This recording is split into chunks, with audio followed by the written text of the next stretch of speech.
we went to school together. Yeah.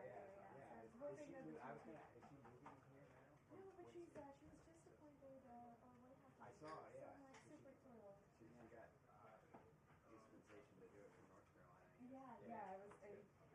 I mean, she can. Yeah, you can. A few times a month, exactly. Yeah. So, But I was wondering. Oh, good. It'd be nice to have Karoline. Yeah. Great. Yeah. That's awesome. Fix your caption. You got a Super Bowl caption.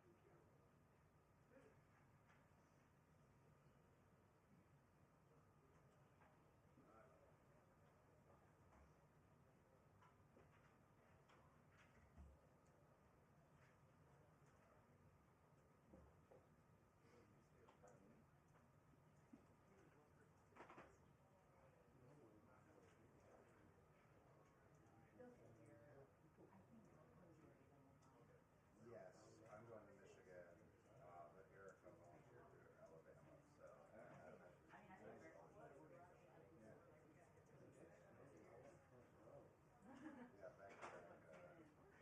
back to Alabama. They zoom in too close with this camera. Yes.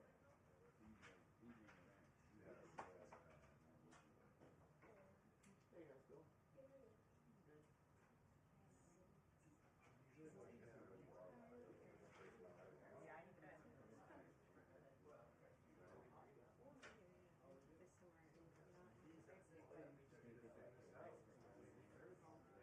Good.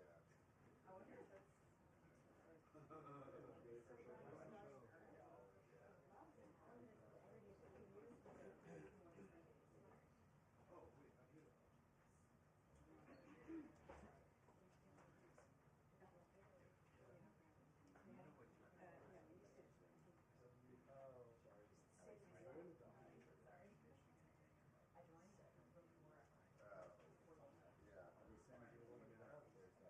Hi there. I'm just gonna grab the cover. How are you doing this morning? so I actually registered. Thank you. I was trying to not be hot. I think it's gonna go up to like 75 today. That's smart. Thank goodness. Right? It's so nice and warm.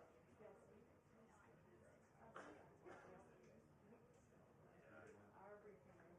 Isn't it funny? Yes. Never a dull moment. Yeah, I think it's a great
Hello. Good morning, Mark. Hi, Brian.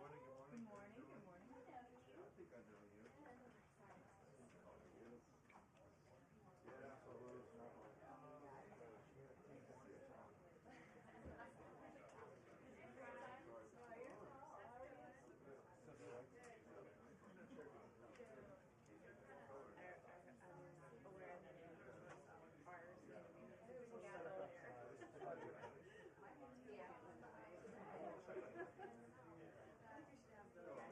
Morning. Do you mind standing right in front of the podium? Oh, on the other side? Yeah, and then just looking right at me. Thank you. Just a second.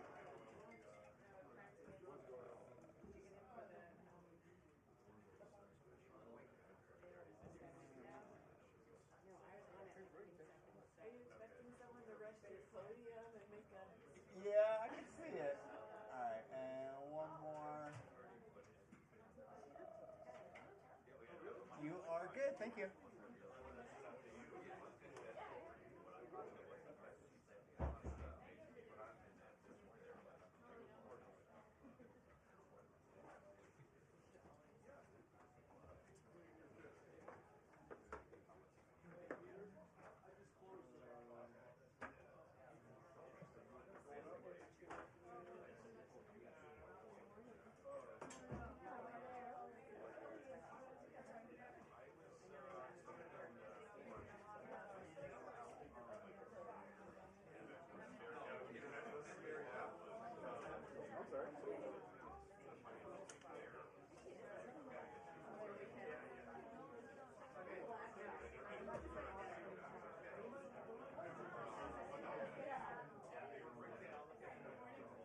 So you go right through there. You guys done good though. You guys done good for something. Just focus.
Absolutely.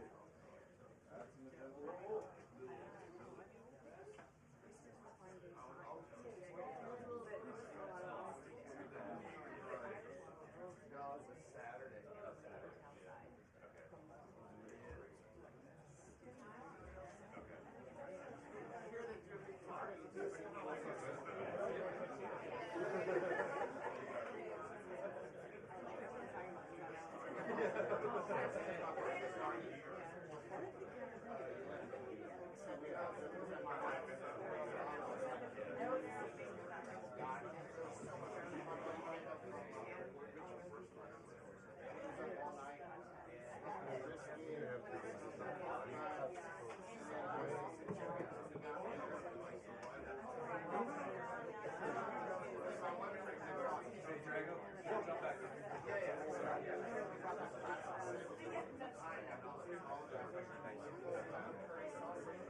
that's where I read my name on it right now. Do the job when he did the skulls and bones. So nobody drinks it, so swimming it, and this is great. Yeah, they got the chicken. He like had the chicken in the fridge, and he grew little right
Good morning, everybody. How are you? Good to see you bright and early on this Monday morning. As you know, this week marks the first 100 days of the Trump presidency, and President Trump's first 100 days have undoubtedly been the most monumental and historic of any administration in American history. President Trump has already delivered on hundreds of promises he made to the American people, and we will continue to talk about all of them throughout this week. Tomorrow, I will host a press briefing at this same time, bright and early again, to highlight the Trump administration's economic accomplishments with our Treasury Secretary, Scott Bessent. And tomorrow night, President Trump will travel to Michigan to discuss all that he has achieved on behalf of the American people. On Wednesday, the president will host an open press cabinet meeting where each cabinet member will discuss their success thus far and their plans for the future. Today, we kick off 100-day week with a focus on the president's historic effort to secure our southern border. Later this afternoon, President Trump will sign an executive order on law and order and another executive order on sanctuary cities. The first EO will strengthen and unleash America's law enforcement to pursue criminals and protect innocent citizens. The second EO is centered around protecting American communities from criminal aliens, and it will direct the Attorney General and Secretary of Homeland Security to publish a list of state and local jurisdictions that obstruct the enforcement of federal immigration laws. After these are signed, the president will have signed more than 140 executive orders already, rapidly approaching the total number signed by the Biden administration over the course of 4 years in office. Speaking of Joe Biden, it was his awful open border policies that recklessly allowed more than 10 million illegal aliens to invade the United States over the past 4 years. Innocent Americans like Laken Riley, Jocelyn Nungray, Rachel Morin, and so many others were viciously murdered at the hands of these illegal aliens as a result of Biden's dereliction of duty. That's why one of President Trump's central campaign promises was to secure the border and end this invasion.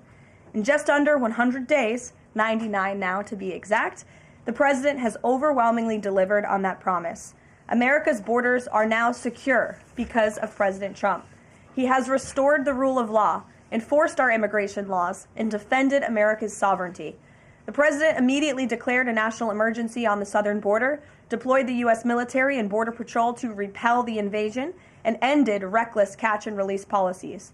The results have been nothing short of extraordinary.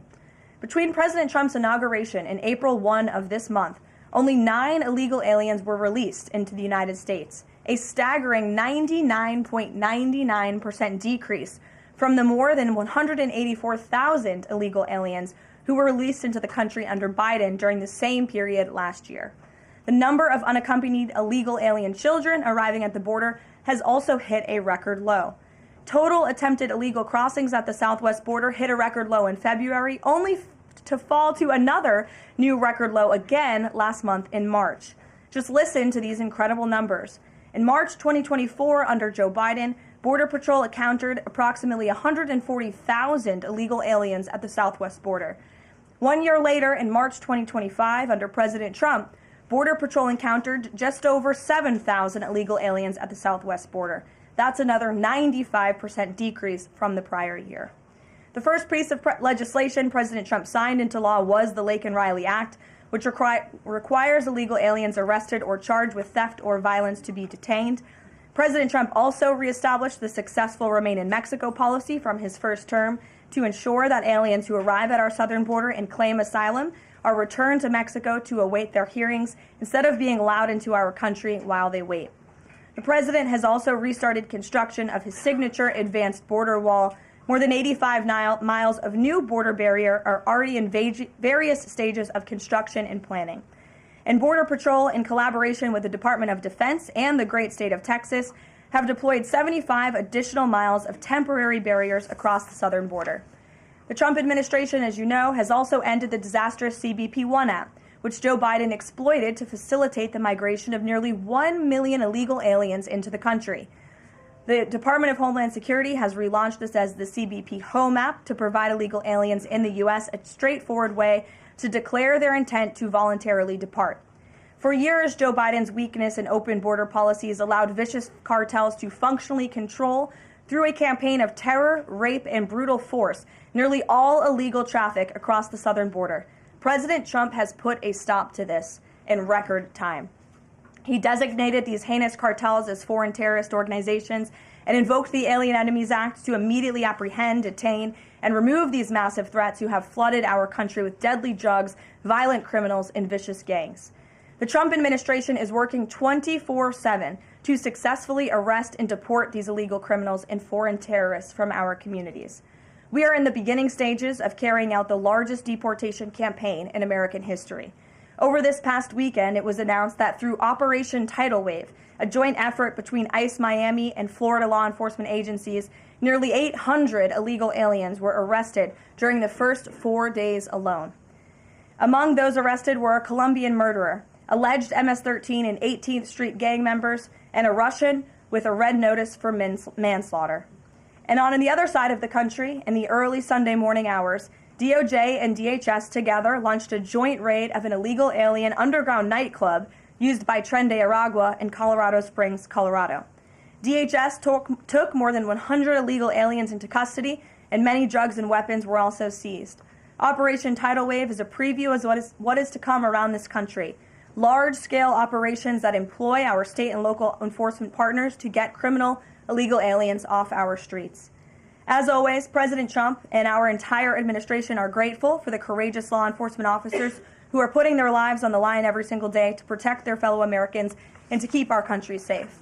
After 4 years of being vilified and hamstrung by the Biden administration, heroic ICE and CBP officers finally have a president who has their backs and is allowing them to do the jobs they signed up to do. There's no person who can attest to that more than our incredible border czar here at the White House, Tom Homan, who has dedicated his professional career to protecting our country and enforcing the law. I will let Tom deliver some short remarks, and then we'll open it up for questions today. Thanks for being here, Tom. Thank you. Just a few things. Look, I started in the Border Patrol in 1984. I've been at this for over 40 years. I worked for 6 presidents, starting with Ronald Reagan. Every president I ever worked for took border security seriously, because you can't have national security if you don't have strong border security. We got to know who's coming in, what's coming in, where's coming in, why it's coming in, right? Even President Obama and President Clinton took some steps to secure the border because they understood national security was important. Joe Biden was the first president in the history of this nation who came in office and unsecured a border on purpose. That's just a fact. We handed the Biden administration, after President Trump's first administration, we handed the Biden administration the most secure border in my lifetime, and he unsecured it on purpose. Now President Trump and this administration here, the success is unprecedented. We beat Trump's first administration on border success. Border numbers are historic low. Today, as I'm standing here, we have the most secure border in the history of this nation. And the numbers prove it. President Trump's policies are saving lives every day. There's been studies done that says 31% of women that make that journey through use of cartels get sexually assaulted. When President Trump has illegal immigration down 96%, when 96% less people are coming, how many women aren't being sexually assaulted by the cartels? How many children aren't dying making that journey? How many women and children aren't being sex trafficked into this nation? How many known suspected terrorists aren't making it into this country? How many pounds of fentanyl isn't getting into this country to kill young Americans? How many women and children aren't sex trafficked? Under Joe Biden, sex trafficking is up 600%. We had 4,000 aliens dying making that journey. We had 250,000 Americans dead from fentanyl that came across an open border. President Trump's policy saves lives every day. Even the border wall saves lives. If people want to hate on the border wall, every place a border barrier has been built, illegal migration's declined, illegal drug flows decline. But you know what no one talks about? The border wall saves lives. Because the most vulnerable, the women and children, can't get over that wall, which means they're going to a place where there's not a wall. And what's waiting on them? The men and women of the United States Border Patrol who will take care of those humanitarian needs, the health needs right off the bat. We just went over the numbers, and let me talk about a few numbers that are important to me. Under the Biden administration, we averaged over 11,000 many days, over 12,000, even some days 15,000 illegal entrants in the United States. 15,000. You know what the number was the last 24 hours? 178. 15,000 to 178. Unprecedented success. On an average day in the Biden administration, known gotaways. People we knew crossed the border because they're on video, drone traffic, or sensor traffic. Crossed the border, weren't apprehended, weren't fingerprinted, weren't vetted. Average day under Joe Biden, more than 1,800 gotaways. Yesterday, 38. 38 too many? We'll get that to zero. But we went from 1,800 to 38. And finally, that was said earlier, under the first 100 days, or it was actually January 20th to April 1st, last year, 184,000 illegal aliens were released into the United States. Under this administration, 9. 4 of them were material witnesses in a criminal investigation. We need them here to testify in a serious criminal trial. 4 was extreme medical condition. We couldn't return them because they were in such bad shape. And 1 was a humanitarian issue. This is unprecedented success. The border is secure. President Trump saving lives. President Trump has proven no one does this better than President Trump. There is no equal, it's not even close. So God bless the men and women of the Border Patrol. God bless the men and women of ICE who strap a gun to the hip every day, put on a Kevlar vest to not only secure our border and protect our national security, but the ICE agents in the interior, they're removing public safety threats and national security threats every day. While you're all sleeping at 2, 3 o'clock in the morning, there are men and women out there enforcing the law and making this country safe again. And we're going to keep doing it. It's full speed ahead. So I'll leave it at that. Awesome. Thank you, Tom. And thanks for all your great efforts. We do want to open it up to questions. If you have border-related questions for Mr. Homan, and I'm also happy to take any non-border-related questions. I'm happy to take border questions too, but Tom is here offering his time, so we encourage you to ask him questions. We'll start with our new media seat today. As always, Rogan O'Hanley, former Hollywood entertainment lawyer, I didn't know that, Rogan, who got fed up with the far-left ideologies of California and now posts conservative political commentary online for his more than 7 million followers across all major platforms. He joins us today from the great state of Florida. Why don't you kick us off today, Rogan? Thank you, Karoline. In Trump's first 99 days, we've seen a coordinated assault on the rule of law by radical judges who are thwarting his agenda with an unprecedented number of national injunctions. These judges are providing more due process to violent MS-13 and Tren de Aragua illegal aliens than they did for American citizens who peacefully protested on January 6th. As Stephen Miller has highlighted, it would be utterly ridiculous to have full trials and appeals for the more than 15 million illegal aliens that came across our border under Joe Biden. Many are now calling for Trump to circumvent these radical judges and consider suspending the writ of habeas corpus solely for these illegal aliens in accordance with the terms of Article 1, Section 9 of the United States Constitution, which explicitly allows for such a measure when there is a rebellion or invasion. There's strong precedent for this action, being that it was exercised by three of our greatest presidents, Abraham Lincoln, Ulysses S. Grant, and Democrats' favorite president of all time, FDR. All three of which are not only celebrated by historians, but are immortalized on our national currency with their faces on there.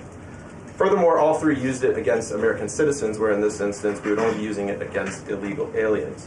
I think almost every reasonable American would agree that 15 million illegal aliens coming across our border under Joe Biden counts as an invasion, especially since many, as you highlighted, are now robbing, assaulting, raping, and killing American citizens. Historic assaults on our republic require reciprocal action from our government. Can you please let us know if and when the Trump administration is planning to suspend the writ of habeas corpus to circumvent these radical judges who are infringing on his Article 2 powers and to start shipping out illegals en masse? I have not heard such discussions take place, but I can assure you that the president and the entire administration are certainly open to all legal and constitutional remedies to ensure we can continue with the promise of deporting illegal criminals from our nation's borders. And I also agree with the premise of your question, which doesn't happen in this room often, but I do agree with yours. It is absurd that the previous administration was allowed to allow 15 million that we know about illegal aliens into this country with very little pushback from our judicial branch. But this president is trying to simply enforce our nation's immigration laws and is facing roadblock after roadblock. So we're complying with court orders, but as Tom Homan has said every day, we're going to continue to forge ahead with this mass deportation campaign, and the president is open to all remedies to do that. Thanks for being here today, Rogan. If I can also answer your question, as far as the judges, look, we just arrested a judge, Pam Bondi, for impeding ICE enforcement removals. I said from day one, you don't have to support ICE's operations. You can support sanctuary cities if that's what you desire to do. Sanctuary cities can stand aside and watch ICE keep their communities safe, because any public official, whether you're mayor, city councilman, or governor, their number one responsibility is protection of the communities. And ICE has been clear, we're targeting public safety threats and national security threats. I can't believe there's any elected official, and especially a judge, that doesn't believe we should be doing that, and they should be helping us. But I said from day one, you can sit aside and watch, you can argue against us all you want and protest all you want, but when you cross that line, I've said this 1,000 times, when you cross that line to impediment or knowingly harboring, concealing an illegal alien from ICE, you will be prosecuted, judge or not. And as far as releasing so many people, you know why the Biden administration released millions of people in the United States? No one ever talks about it. I'll talk about it. Why did they release people into the interior of the United States and put them, rather than put them into an ice bed? Why not put them in an empty ice bed at $127 a night rather than in a hotel room at $500 a night? They did it on purpose, because when you put them in an ice detention bed, they get a hearing in 35 days. Court records show 9 out of 10 people claim asylum, get an order removal, they're gone. But if you release them and put them in a hotel room at $500 a night, their hearings could be 5, 7, 9 years. You pull out all appeals, and what are they hoping for then? That another Democrat administration is in power. They can award an amnesty to millions. This is about selling this country off for future political power.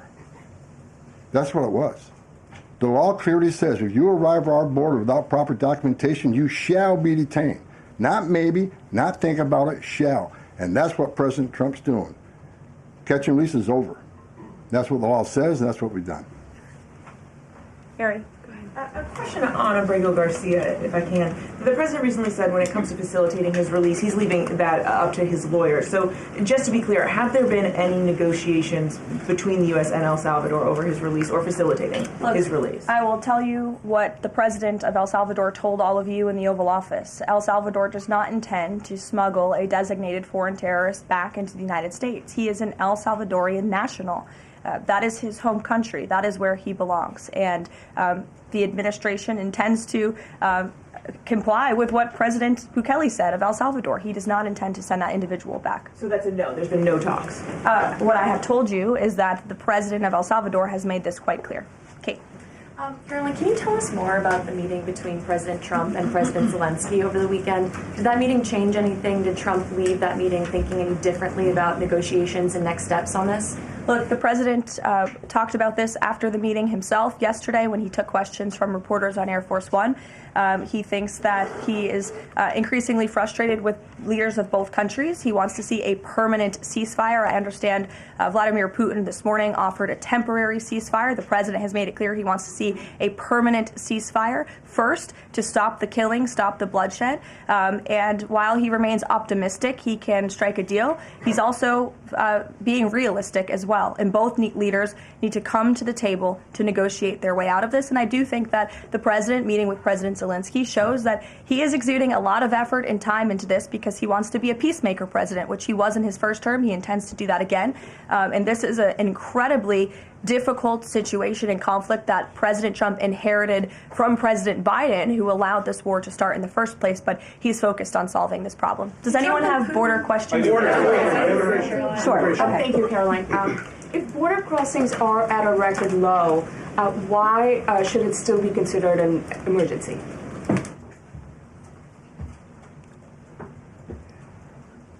It's because of what has happened on the last administration. We got to ensure that not 1 ounce of fentanyl comes across the border to kill Americans. The president has declared the cartels in Mexico a terrorist organization along with MS-13 TDA. They've killed more Americans than every terrorist organization in the world combined. It's an emergency till we shut it down. It's an emergency till the cartels are wiped off the face of this earth. President Trump's committed to saving every life. Now, I just mentioned gotaways 38 yesterday. Who are the gotaways? Where do they come from? We had over 2 million gotaways under Joe Biden's administration. Why did 2 million people pay more to get away? Under the Biden administration, you pay a cartel this amount of money to cross the border. Cartel's job ends at the border. Just turn yourself in a green uniform. Get released in 24 hours. Get a free airline ticket to the city of your choice. Get a free hotel room. Get 3 meals a day. Get free medical care. Get work authorization in 90 to 120 days, which is the real reason they came here.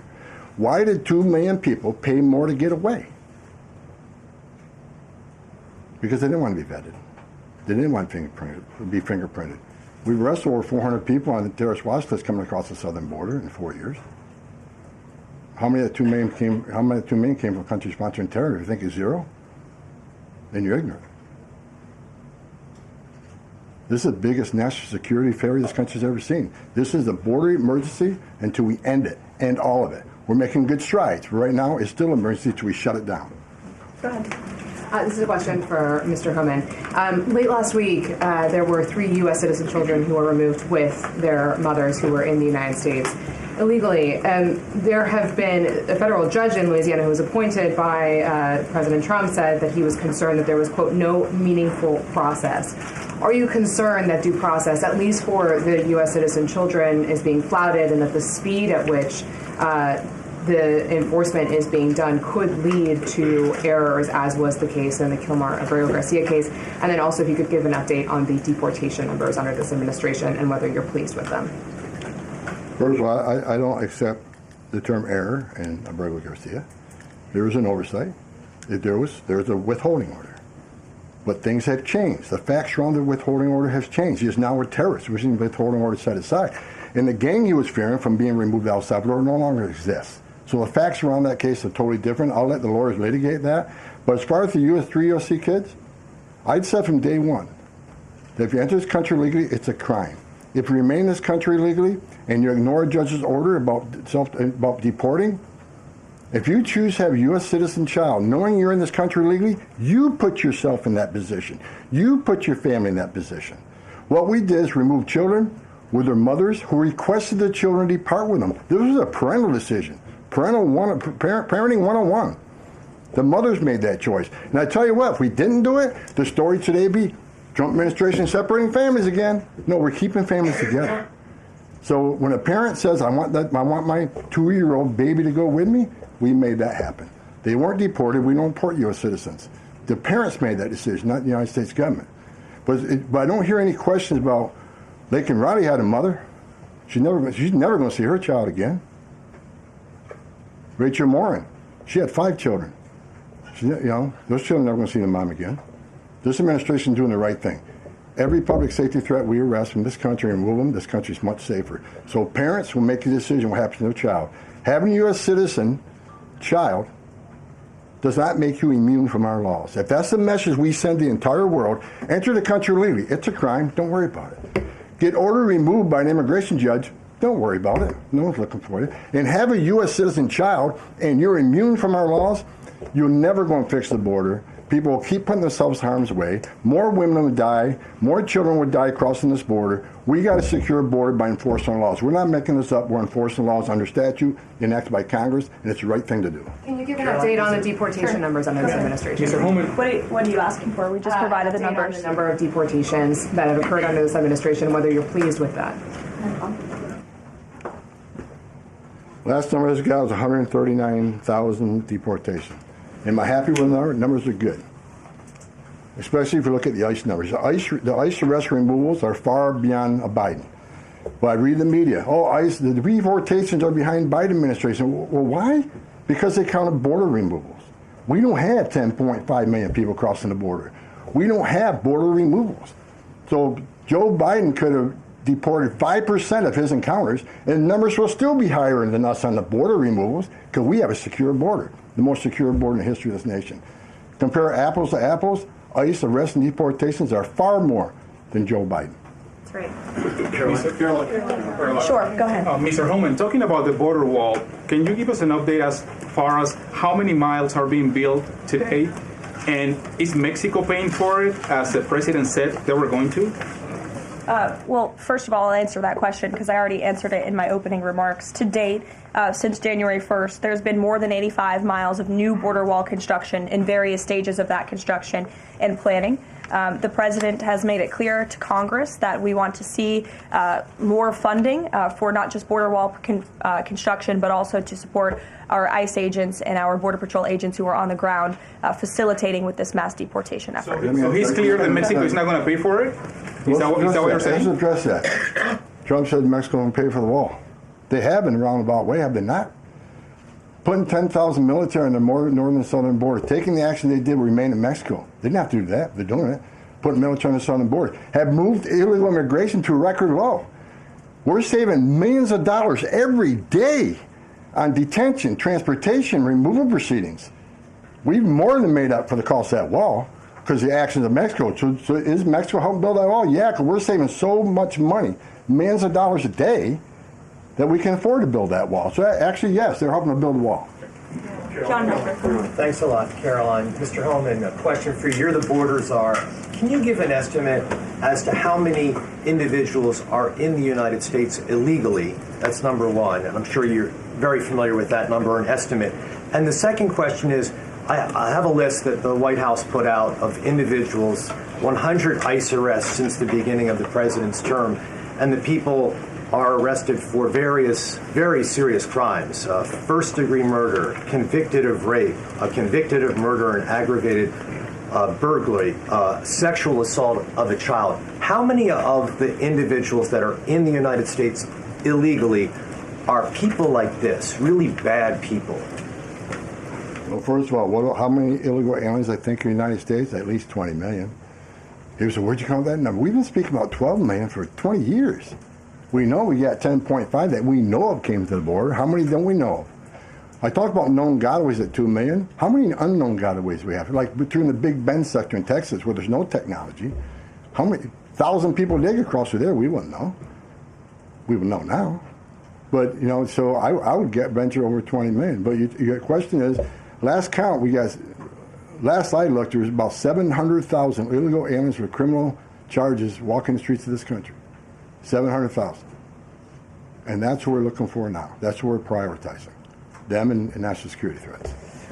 We'll go to the back row. Thanks, Caroline. Yes. For Mr. Homan, I'm Taylor with Spectrum News. We have a station up in Rochester, New York. It was reported you're visiting there tomorrow. Can you talk a bit about the purpose of your trip? I know the Trump administration is suing the city over its sanctuary city policies, how the executive order Caroline alluded to ties into it, and what your message is for communities and community leaders who say, we're able to establish our own rules here, we're worried about this input from the federal level. Can you talk a bit about that?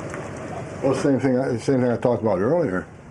I don't think any elected mayor, any elected governor should want public safety threats, those illegally in the United States, public safety threats, walking through the community. And what happened in Rochester, HSI agent called for emergency assistance. Officers of Rochester PD responded to a call from emergency assistance from a federal law enforcement officer. They responded, then they got disciplined. I don't think anybody can come up with one instance where an ICE agent or Border Patrol agent didn't respond to an emergency call from assistance from any law enforcement agency. Cops need to help cops, especially in an emergency situation. But they got disciplined. And I met those officers down in Nashville soon after that. I think it was a couple of days after it. And I told them I stand with them. They did the right thing. Law enforcement responding to emergency assistance from law enforcement. So I'm going up there to support the men and women of law enforcement, the men and women who carry that badge and gun every day. They're working the streets at 2 a.m. while we're all sleeping. I'm going to give my support, and they just announced a lawsuit, and that's one of many. Sanctuary City is going to be sued on this administration for flouting immigration law. I mean, the law is clear, and they're violating it, and this administration is going to take actions. I'm going up there to show my support of men and women of law enforcement. I started as a cop. And the community, I'm showing support for them. Because the community wants their police officers to be officers too. The communities don't want public safety threats walking around their communities either. And that's what it's all about, and that's why I'm going. Mr. Homan, how close are you to housing migrants at U.S. DoD facilities like Fort Bliss in Texas? Well, we're already housing at Guantanamo. Fort Bliss is being ramped up, so in the very near future. I don't have a timetable because things need to be done, construction needs to be done. We're making sure the facilities are ready to accept. We're making sure the facilities are able to care for the people. They're going to be detained, so I don't know the timeline right now. It changes every day because of various issues, but we're working on it. Are you intending to hold families there, including families with American citizen children? Family residential centers are for families. They're not jails, they're open-air campers built for families, which means they have child psychologists, they have pediatricians. And why family residential centers? Because we want to make sure that child is with a parent. Unlike the last administration who stopped DNA testing, who many investigations of children being smuggled in the country with some that wasn't related to them claiming to be a parent. So we're going to make sure children are with parents. We're going to make sure that's actually a family and that child ain't being trafficked. That's the main reason. Regarding the executive order on sanctuary cities, is the administration planning to pursue any more investigations or prosecutions like was done against the judge in Wisconsin, against local officials? Well, we'd have to defer you to the Department of Justice, obviously, for specific prosecutions or cases against individuals. But as I said in my remarks, the executive order the President will sign later this afternoon does direct the Attorney General and also Kristi Noem, our great Secretary of Homeland Security, to provide a list of sanctuary cities in which local officials are not complying with this federal order and are not complying with federal immigration laws. It's quite simple. Obey the law, respect the law, and don't obstruct federal immigration officials and law enforcement officials when they are simply trying to remove public safety threats from our nation's communities. The American public don't want illegal alien criminals in their communities. They made that quite clear on November 5th, and this administration is determined to enforce our nation's immigration laws, and we're happy to provide the text of that executive order, and as I said, the President will be signing it later this afternoon. Sure. Excuse me. I want to talk about farm workers. The President said earlier this month that there could be leniency for some undocumented farm workers. I'm wondering, where do things stand with that? And I'm also wondering, does that at all undermine his message on immigration, that it's okay for some undocumented people to be in the U.S., but maybe not others? Well, the President was referring to our H-1B and H-1A visa programs, and there have been no final decisions on that at all. But the President, I think, what he was intended to speak about, what he was speaking about, is ensuring that we have a clean, legal immigration system that is being respected and obeyed. And the mass amount of illegal immigration that we've seen over the past 4 years in our country completely undermines our legal immigration system, those seeking citizenship, but also those coming here on a visa to legally and lawfully work. And the President wants to make sure that those programs are respected. Reagan. Thanks, Karoline. My question is for Tom. Tom Reagan-Reese with the Daily Caller. Over the weekend, ICE arrested 2 illegal immigrants for allegedly stealing Secretary Noem's purse over the weekend. What can you tell us about these individuals' immigration history as well as their criminal history? I don't have the criminal history, but I know the one that stole the purse is supposedly in the country legally. But, you know, pick the wrong person to steal first from. I mean, Secretary Noem's a strong secretary. I know I've been talking about the success of men and women of the Border Patrol and ICE, but under her strong leadership, she's a game changer. So I'm happy to work with her, despite the media I've read that me and Kristi Noem have differences. Me and Kristi Noem are attached at the hip. There's no daylight between us. We're both going to push the president's agenda. She's a strong secretary, and I'm glad she's in here. And I'm glad, but again, that illegal alien, pick the wrong person, steal first from. I'm telling you. Mary Margaret, go ahead. Thank you, Karoline. I have 2 questions, one for Mr. Homan, one for you on the White House Correspondents' Dinner. I'd like to start with you, though, Tom Homan. This list has a very high number of sexual assaults on a child. Can you comment on that and why there's so many crimes against children committed by illegals in this country? I don't know why. It's sick.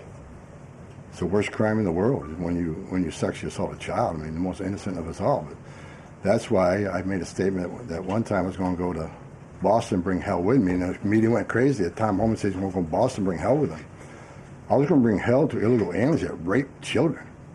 There's not more heinous crime, and as you can see, the amount of child rapists we've arrested under this administration, that could have been arrested under the Biden administration. They were out there. They had their final orders. They were out there, but they didn't go look for them. They were too busy releasing millions of illegal aliens in this country. And the numbers prove it. The removal numbers of criminals was the lowest. ICE had the lowest number of removals in the history of ICE under Joe. At the same time, you had historic illegal immigration on the border. ICE had the lowest numbers in the history of the agency. That shows the difference between 2 administrations. We're looking for every one of them. People want to know, okay, when am I going to retire for the 3rd time? I'll retire when every public safety threat, national security threat, child rape is eradicated from this country. That's when I'll rest. Thank you so much. And then, Karoline, really quick. Alex Thompson said at the White House Correspondents' Dinner, and I'm going to read his quote, "President Biden's decline and its cover-up by the people around him is a reminder that every White House, regardless of the party, is capable of deception. We, myself included, missed a lot of this story, and some people trust us less because of it." Can you comment on those remarks and whether you agree with that assessment? I do agree with that assessment from Alex Thompson, who I understand won an award for writing a story months and perhaps years after the American people already knew that story to be true. Millions of Americans watched our mentally incompetent president struggle with his day-to-day duties of this office.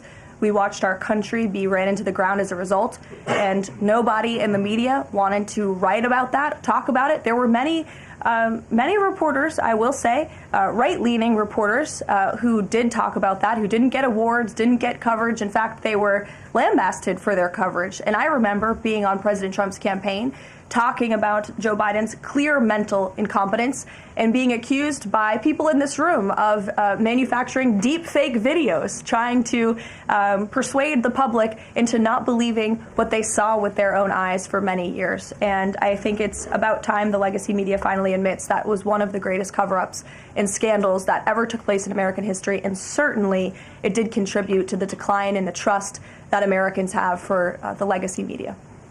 Peter, which, by the way, is why we've made many changes to this briefing room in this White House. It's long overdue. Peter, go ahead. Thank you. A few things. You guys arrested a Milwaukee County circuit judge for allegedly helping illegal immigrants get away. As you guys look at other judges, would you ever arrest somebody higher up on the judicial food chain, like a federal judge or even a Supreme Court justice? Well, that's a hypothetical question. Again, I defer you to the Department of Justice for individuals that they are looking at or individual cases. But let's be clear about what this judge did. She obstructed federal law enforcement who were looking for an illegal alien in her courthouse. She showed that illegal alien the door to evade law enforcement officials. That is a clear-cut case of obstruction. You don't have to be a lawyer to understand that. And so anyone who is breaking the law or obstructing federal law enforcement officials from doing their jobs is putting themselves at risk of being prosecuted, absolutely. You guys have at least 18 written trade proposals. We still don't know who they are from or what they contain. What is the holdup with that? There isn't a holdup. We're working around the clock. The trade team is working all day. I was on the phone late last night with Secretary Lutnick. I was on the phone this weekend as well with Secretary Bessent. I mean, the entire team is working 24/7 to get these trade deals done.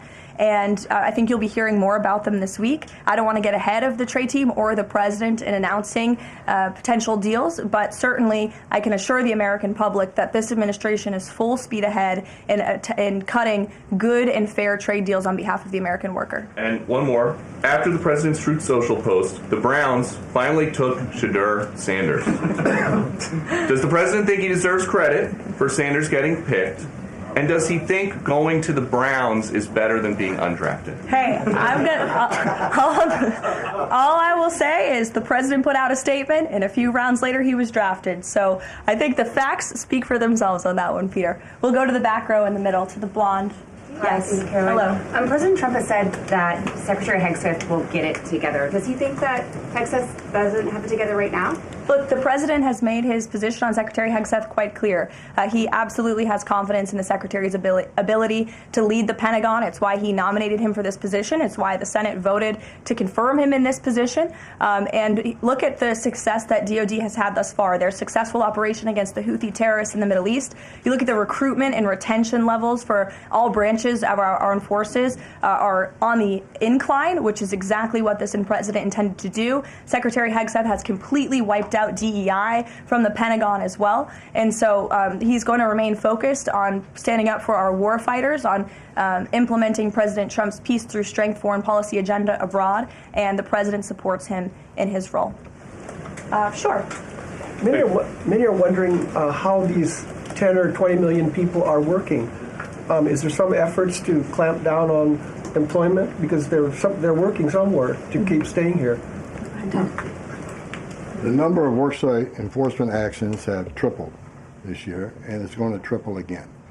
Because in sanctuary jurisdictions especially, if we can't arrest a bad guy in the safety and security of a county jail, and they're going to release them into the community, that means we go into the community.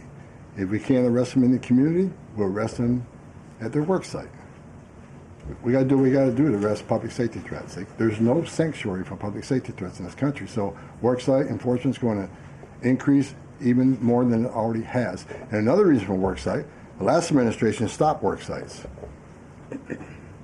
Where's the number one place we find victims of trafficking, victims of forced labor trafficking, and worksites? So not only are we going to enforce the law on worksites, we're going to save victims of trafficking. That's another reason we've increased worksite enforcement. Awesome. Well, go ahead, Brian. Sure. We'll take one more question. This is for Mr. Homan. We all walk by these heinous yard signs that are along Pebble Beach. What is some of the feedback that your ICE agents are getting in the field from the community as they remove these individuals from their families, their neighborhood, their schools, or all the places in their community? What's been the reaction that your ICE agents have gotten from the people who live amongst these individuals? The morale of ICE and Border Patrol is at all-time high because they're getting to uphold the oath they took, and they're enforcing the law. Border Patrol and the Biden administration, I met with hundreds of them. They felt like Uber drivers and tourist agents. These men and women joined the ranks of ICE and Border Patrol to enforce the law, make the community safer, and protect national security. I hear it all the time. There's a lot of people in this country who don't like me. I don't care. But when I walk through an airport, I have many people walking up to me and thank me for what I'm doing, and I'm not taking credit for anything. The success of the border and immigration enforcement is President Trump and the men and women wearing that uniform. God bless each and every one of them. But I take a pleasure in seeing it because in 40 years of doing this job, people always want to say, why are you so emotional when you testify? Why are you so emotional on network? Because if they wore my shoes for 40 years, they'd understand why I'm emotional. I've talked to little girls as young as 9 years old that were raped multiple times by the cartel members. And when you get to your knees and you talk to that little girl and everything innocent and pure has been ripped from her, when you listen to the Laken Riley, 17 minutes, that young lady fighting for her life, don't just think, okay, a young woman died. Think of how she died, the terror that she went through, and these children that are sexually assaulted. I stood in the back of a tractor trailer and 19 dead people at my feet that baked to death. Illegal immigration is not a victimless crime. And so every sick person we take off the streets, especially child rapists, it makes this country much safer. Every illegal alien we arrest, public safety threat, one at a time, makes this country safer. But I got one thing I need to say real quick before I leave. Take your notes from me, Tom. Take my notes from me. I'm going to read it. I don't want any misinterpretation of what I'm reading to you. The registration requirements under 8 U.S.C. 1302. If you're illegal alien in the United States, this message is for you. You cannot hide from ICE. We're actively looking for you. Federal law requires every alien in the United States who has been present in the United States more than 30 days needs to register. For those 14 years or older, you need to be fingerprinted with the Department of Homeland Security. Federal law requires every alien in the United States to tell DHS in writing if you have a change in address within 10 days of changing that address. Failing to register with DHS and failure to tell DHS about your new address are criminal offenses, and they're going to be treated as such. Starting today. Make no mistake, if you're in the country illegally and you fail to do what the law requires, we will prosecute you, you will go to jail, then we'll deport you. Second law, penalties for failure to depart. 8 U.S.C. 1253. If you're alien inside the United States who has a final order, this message is for you. If you have a final order, the Trump administration is committed to enforcing our immigration laws, especially for those aliens who have received final orders of deportation. There are currently around 1.4 million illegal aliens who have been ordered removed but remain here in violation of the law. We will aggressively prosecute, consistent with long-standing law, those aliens for failing or refusing to depart or who takes other related actions aimed at hindering their removal. You cannot open the door, you cannot answer questions, you cannot open your car door, you consider it to evade law enforcement. If you fail to leave the United States after receiving a removal order, we can and will issue monetary fines up to $998 a day. Evading your arrest, knowing you have a final order or removal, is a criminal offense. We will prosecute, then we'll deport you. Get your affairs in order. If you're in the country illegally, work with ICE, go to CBP 1 Home app, and leave on your own. Because we have to find you, deport you, and prosecute you. You'll have a bar placed on you, and you won't come back to this country. You won't be able to come back on a visitor's visa, a tourist visa. If you have your citizen child, can't petition for you. If you're in this country, get your affairs in order and work with us and get yourself removed from this country. That's what law requires, and we're going to enforce that law. Awesome. Thank you so much, Tom. You can get back to work now. Look, he's already leaving. He's got a lot to do, a lot of illegal immigrants to deport. But thanks, everyone, for joining us bright and early this morning. As I said at the top, we will do this again tomorrow to talk about the economy, which is another promise made and kept by the president. And I'll be joined by the Secretary of Treasury, Scott Bessent, 8:30 tomorrow morning. Today, the president is welcoming the Super Bowl champions, Philadelphia Eagles. If we have any Philly fans, that will be at 4 o'clock. And then the president will sign those executive orders I spoke of and a few others at 5 p.m. So we'll see you all later. Have a great day. Thanks, Karoline.